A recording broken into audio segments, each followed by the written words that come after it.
Assalamualaikum warahmatullahi taala wabarakatuh. Saya nak share satu tips untuk krisis batuk. Batuk yang teruk tau. Kahak kita nak bagi kahak ataupun lendir dari tekak dia tu keluar cepat tanpa apa-apa produk dari Lindsay kecuali teh dan juga ubat gigi ni. Saya rebus teh 5 uncang teh. Kemudian bagi anak sulung saya tu 5 uncang teh yang saya rebus, saya letak dalam ni. Teh lucun lah Lepas tu saya bagi Greenzy ni, saya letak Greenzy ni satu tiup, saya kacau-kacau, saya bagi dia minum satu malam. Batuk dia tu pagi esok keluar kahak, keluar lendir, ke hidung apa semua, batuk dia pun hilang.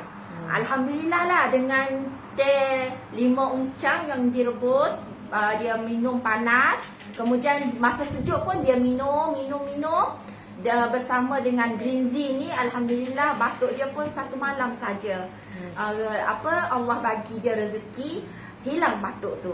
Sebab masa tu mana-mana Lindsay Johor pun tak ada stok. Jadi saya ambil mana ada je lah. Kopi pun masa tu dah tak ada, dah habis. Jadi saya bagi apa yang ada sahaja. Itu saja perkongsian saya untuk semua.